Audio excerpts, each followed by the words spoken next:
Morning campers, it is day 20. Wow, day freaking 20. And yeah, I woke up again feeling a bit meh. I feel bloated today. I feel fat, weird. These are just things that I think you have to negotiate and go through, because I think we do have fat and thin days. You know, I think we have days where we don't feel bloated and we feel light and airy. I think some of it is physical, obviously, because I think there are different days in the week where you weigh differently. And historically, I've always weighed more in the weekends. Now, as nuts as you might think that is, you know, I used to be a real scale hopping twat, so I knew that. And if you haven't seen my video about the scales aren't your friend, go and watch it, because never a truer word spoken. But also I think that's a lot of it's psychological. I think sometimes you know you haven't been good, sometimes you know you haven't been on plan, sometimes, or you might have eaten crap in the week. And I think that weighs heavy. I think you can, I've always said this, right? What do you see through? And you could be screaming out my eyes, okay? Not you screaming out my eyes, happy, just freaky, wasn't it? Jesus. But you don't see through your eyes, do you? Because picture me, shut your eyes, keep them closed. Can you still picture me? Of course you can. You can picture me in your mind. These are light receptors, and the light bounces off them, and you create an image where? In your mind. So this is where we see everything. So however we're feeling in here, these will portray. That's why, again, like I've said this in a previous vlog, that's why some people can look in the mirror that are very slim and think they're fat, you know, because they feel like shit about themselves. And I think that's definitely a thing. And I'm not saying I feel like shit about myself. I caught myself in the mirror a couple of times. And in one respect, it's really good. I made sure I put a mirror in every room in this house for this reason, because I avoided them about a year and a half. But that doesn't mean to say that every now and then when you clock yourself in one, that you don't go, what have you done? You got to remember, I got very used to being slim. Very used to being slim. And I don't like being big. And I don't like catching myself. Like, for this, you can just look at my face, you know? But every now and then I catch myself in the mirror like a full-length job. And does your head in, doesn't it? So maybe it's about that. A couple of times over the last few days, I've caught myself in the mirror, and that's pissed me off. Maybe that is it. You know, maybe that's what pissed me off the other day. Made me wake up in a bad mood. Plus, then I had someone up my ass about an order, which I hate being harassed about stuff. And yeah, maybe that's it. But I'm tired. I didn't get sleep very well last night. My little, and that's this thing of the weekend, build dens and sleep in them. 50 and fat as fuck, sleeping in a den last night. So maybe that's not conducive to a good night's sleep, right? And that doesn't help. So there's some rules, I think. Don't eat, sleep, don't eat, don't drink, sleep, repeat. That's all you got to do on this plan. And I mean, the last thing I got to do is go and get on scales to confirm that I feel raw. Because Monday's the day that matters. And if I get on them today, they'll either confirm that it hasn't moved, or worse than that, it'll go, you've done it. And then whatever I am on Monday won't be the same. Stay away from those skills, Mr. Jones. Just get this up your snots. I felt like I called him Liam Neeson the other day. Liam Neeson. I will find you and I will kill you. We watched one the other day where he was just a ginger assassin. He loves being an assassin, doesn't he, old Liam? What do you think, Ringo? You just want some brekkie, don't you? Want some breakfast? Right then. So it is 12. I've had a bit of a morning. My little boy, it's something I've noticed, and bless him, like the school have said that he's not reading and was shit at maths at school. It's because the way they taught it didn't interest me. Now, I understand that teachers, and I wouldn't want to do their job for loving the biscuits, so let me just get that across. It's really difficult when you've got a lot of kids to go into what each individual child is going to make them tick. And what I've noticed about my boy, he's like me, can't be the best at something I'm not interested. And it's something I really want to work on in this part of the journey, because there's nothing wrong with striving for being the best, but for the actual taking part and getting going on is really important. And take this plant, for example. Now, I woke up in a bit of a shitty mood again, and I think it's because I just feel like I'm not really getting anywhere with it. I got 60 subscribers, and I get on average 40, 45 views on each thing. And I don't know how to get out to a wider audience or to make it go viral or anything, because I don't. But what's frustrating with me is because I know I'm a really good coach. I'm really good at this, and I can help people with it. But that platform to get out, like, I don't understand the world today. I don't understand YouTube and fucking Instagram and all the rest of it. So I am piecing together what I can, but it's like not quick enough. And that's an impatient thing with me. I know I have to do the 196 days, because come the end of the 196 days, people will want to watch all the videos. But unless I've done the videos, it won't work. And with my little one reading, he would rather give up than get it wrong and look silly. And he's clever enough to come up with lots of reasons why he don't have to read. You know, it is not a lack of ability with him at all. And I'm a bit like that. It's like, I want to be on day 196. And I think most people are a bit like this, is that they want to be on day 196 and finished and doing the rah-rah hula dance before they've done the time. And I think it is a thing where you have to do little rituals every day. I've always said this, you have to do little rituals every day that build up to being a success. Like,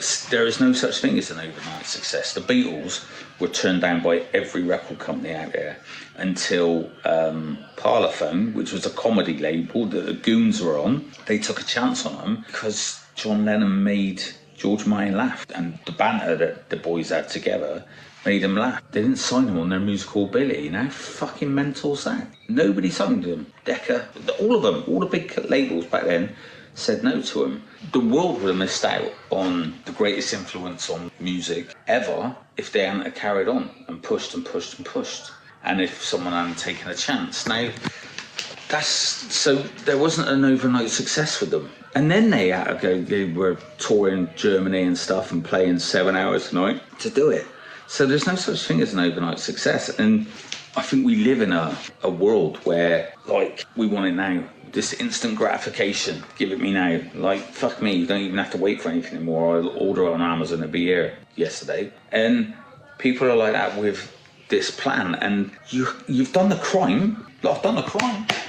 And now I've got to do the time. And it's just time. And it isn't a lot of time. My old mate Lawrence used to say to me, no long ting, brother. I'd be like, wow. And he used to remind me of it. Like, we're on day 20. And it feels like I started this yesterday. But I have to put in the time every day. And what I need to do in order to make this work for me is fill up my time with other stuff that makes it. I ain't had a product today. You know, I've just spent, 2.5 hours with him, and I'd say 2 hours 20 minutes of that was trying to find a book that he was interested in reading, trying to encourage him to make mistakes. And he read the book. He read the whole book. I only said he had to read 2 pages, and he read the whole book, and he got it.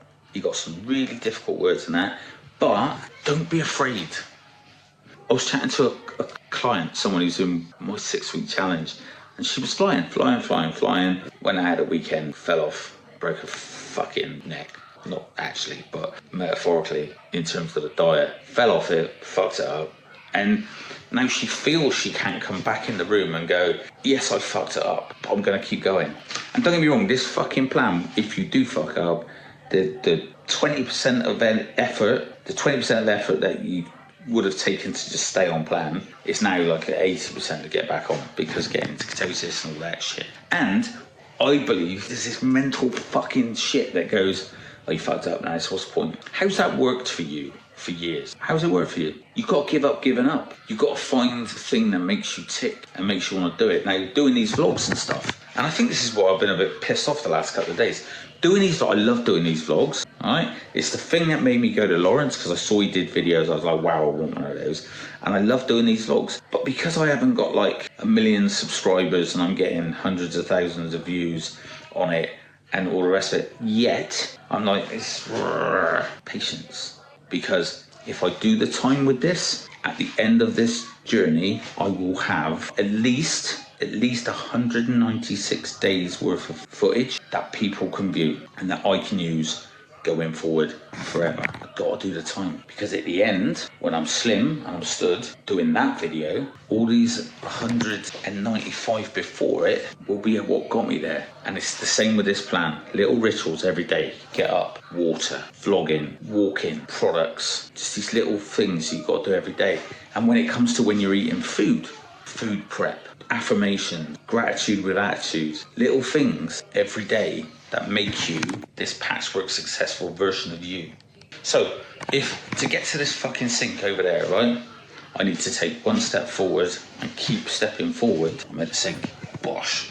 Right? Simple, right? But I had to take the steps. If I do this, I'm not going to be on the same path, am I? So you have to plan out your steps. Do this patchwork version of who you want to be, of what the sink's going to look like. Map out your route that you know will work, and get up every day and do those little things that will absolutely get you to utopia. And don't be deterred, because if I do this, right, but then I do this and go, right, oh fuck, that was a fuck up. Let it go, brush it off. Okay, I'm sort of back on track. Okay, now, okay. Guess where I'm going to end up? Well, here.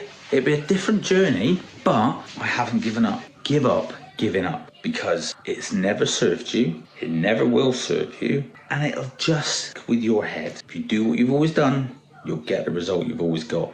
And if the result you've got is a fat gut, fucked up head, change it. This was not the vlog I was expecting to make today. I don't know what I was expecting, but sometimes they just fucking go poof and come into my head. And doing some of my little boy and recognizing some of my traits in him already at nearly 6 is mind-blowing. Lawrence used to say, the way you do anything is the way you do everything.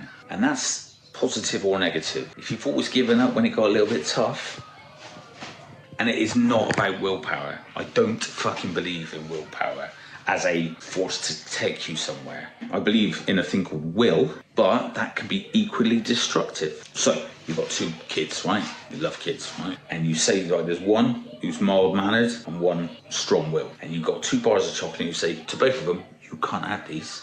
The mild-mannered one will eventually go, oh, it's not for me, I'll go do something else, whatever. Go and crack on over there. The one with the will not only fucking eat his, but he'll fucking eat the other lads as well. And you, if you get in a fucking way, you can will yourself, and I did this, you can will yourself fat if there is a benefit behind it. And there always is a benefit behind it, you just got to look at it with a different perception.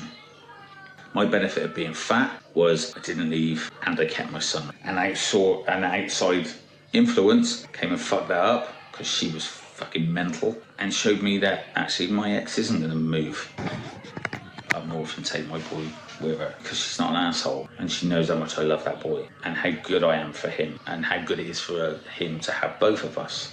But my will absolutely make sure that didn't happen. Maybe stay somewhere where she wasn't happy and I wasn't happy. And the only way I could justify that was by being fat, because I could say, well, no one else is going to want you. Why would she be nice to you? Blah, blah, blah, all that fucking crazy head stuff. But that's because I'm quite strong-willed. Stubborn, some people call me. And the real kick in the ass is... hang on a minute. The real kick in the ass is you need that single-mindedness, stubbornness, all or nothingness to do stage 1 of... there you go, dude. Stage 1 of... a VLCD. That all or nothingness, that is led you to be fat, I'm either on it or I'm not on it, right? That is exactly what you need in step 1, sole source of the 1-to-1 diet anyway. Because it's all shakes, nothing else, or nothing. Fuck it, I'm eating my fucking face with crisps and shit. As a coach, I need to harness that all or nothingness until it gets to the point where, see, because people are black and white. I'm doing it or I'm not doing it, right? And what comes in between black and white? How many of you shouted grey? Because that's what we're fucking told. And it's bullshit. There's an infinite amount of colours in between black and white called choice. There's colours like fucking magenta and cyan and weird stuff that's like all around us that we don't notice. And that's our choices. So after we have the black or whiteness, the all or nothingness, we have choice, and that fucks us up too.